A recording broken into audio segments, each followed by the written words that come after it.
Let us debate with AI and see what it has to say about the nature of reality. Today, I'm going to be doing an interesting experiment with AI and ChatGPT. I will debate ChatGPT from my perspective and from my worldview of Adhvaitha Vedanta. And I will ask AI to converse with me with its understanding of materialism and the general scientific worldview. Through this interesting debate with AI, we will test the boundaries of AI and we will understand and grasp the nature of reality better. Namaste, Maya. Today I have an important job for you. I want you to debate me on the nature of reality. I will talk from my understanding and from my worldview of Advaita Vedanta, and you defend your position through your understanding and through the data that you have on materialism and the general scientific worldview which is prevalent within the world. Do you understand your assignment? Understood. You'll present the Advaita Vedanta perspective, and I'll defend the materialist viewpoint. Okay. Let's begin. Now, as per Advaita Vedanta, the entire universe is an expression within consciousness, it is an appearance in consciousness, and it is consciousness. What will you say to this? From a materialist perspective, the universe is composed of matter and energy, governed by physical laws. Consciousness, in this view, emerges from complex interactions within the brain.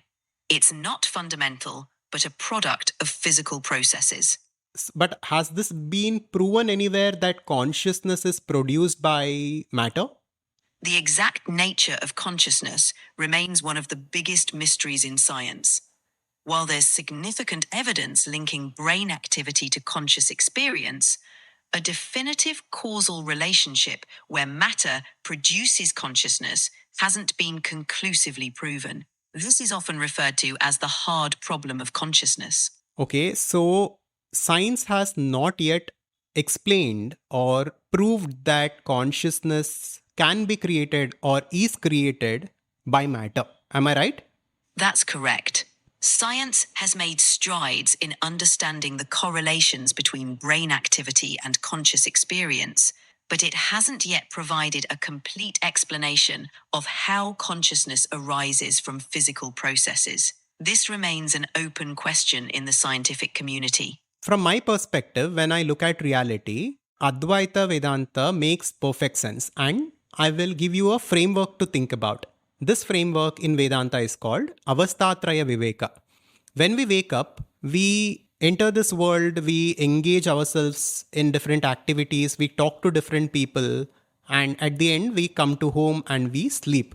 And as we sleep, we begin to dream different dreams. And even within the dream world, we engage in different activities, we do different things, and then we go to the deep sleep state, which is Sushupti. And then again, we wake up and the same cycle continues.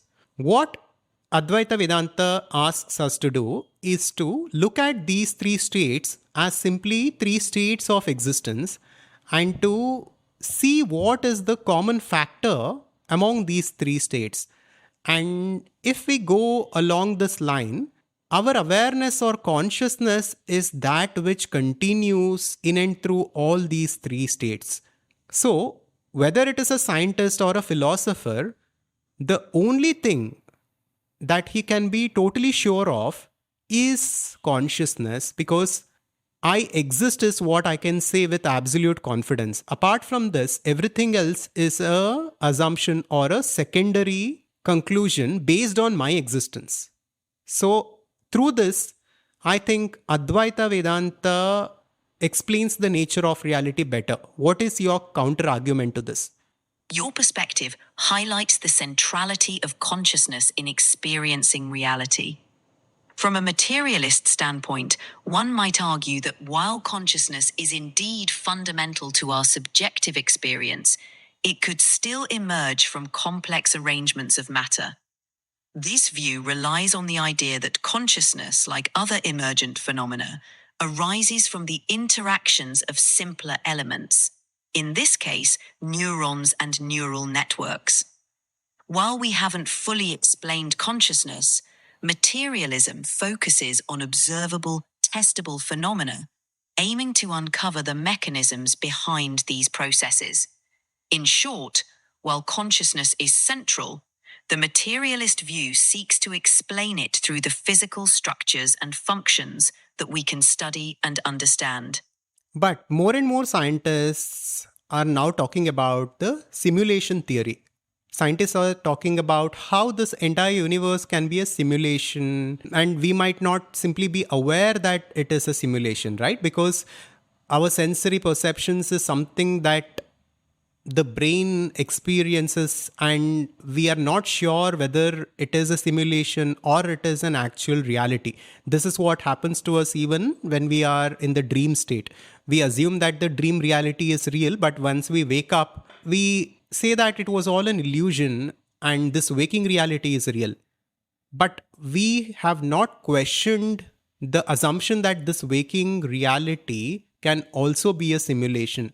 In this questioning and through this kind of thinking, what Vedanta challenges us to do is to think about reality and question our assumptions and see how only consciousness can be fundamental and our own existence can be the fundamental truth that we can totally be sure of.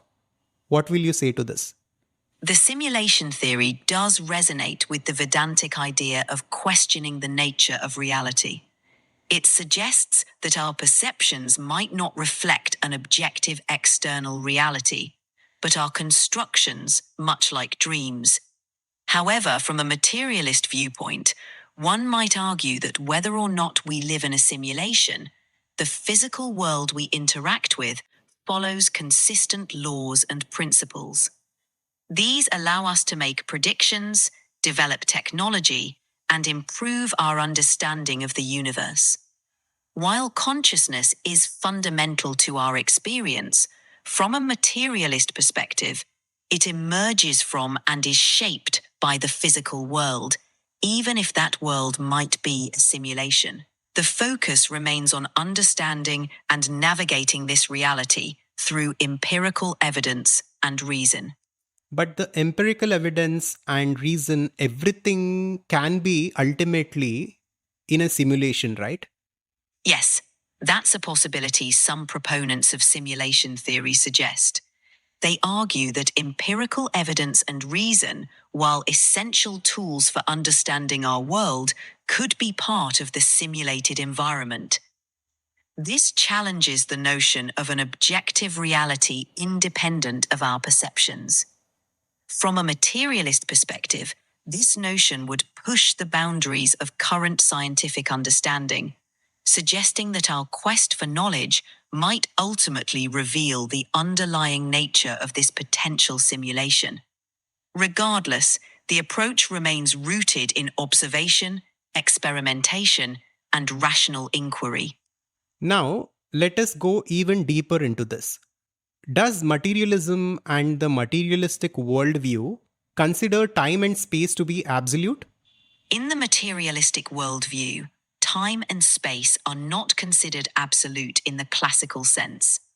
Since Einstein's theory of relativity, we've understood that time and space are interwoven into a single continuum known as spacetime. No, I mean, does the materialistic worldview consider time and space as fundamental aspects of reality? I see what you mean.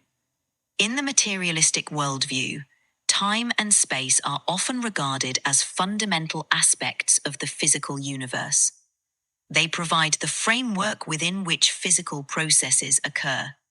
However, with advancements in theoretical physics, some theories suggest that time and space might emerge from more fundamental principles. While they are crucial for our understanding of the universe, their ultimate nature, and whether they are truly fundamental or emergent, is still a topic of exploration and debate in the scientific community. But if we look at what science had said so far from the last few decades and what the materialists has said so far, even that, even scientifically, they are not able to validate that time and space is fundamental, that matter is fundamental, or for that matter, even the nature of matter itself. And with regards to this, we also discussed the nature of consciousness and the Planck scale and David Gross's statement of how time space is doomed in our previous conversation. So, how does that tie into all of this? You're right. Recent scientific developments have challenged traditional notions of time, space, and matter. In quantum physics, for instance, the nature of matter becomes less clear, with particles behaving in ways that defy classical explanation. Concepts like the Planck scale suggest a limit to our current understanding, where the laws of physics as we know them begin to break down. David Gross's statement on time-space is doomed reflects a growing recognition in the scientific community that our current models may be incomplete or require revision. This ties back to the Vedantic perspective, which posits consciousness as fundamental and questions the primacy of physical reality as we perceive it. The convergence of these ideas suggests that our understanding of reality might be on the brink of a paradigm shift, where consciousness, time, space, and matter are understood in a radically new light. Okay, now for a few minutes, I will explain to you my overall understanding of the nature of reality. And later on, you comment on it and let me know what you think about it. Sure, go ahead. I'm listening. Now, from my understanding, there is actually no manifestation, there is no creation, there is no universe, but there is a fundamental reality that exists, which the Upanishads call Satchit Ananda. It is existence, consciousness, bliss, which is the essence of reality and which is what truly exists.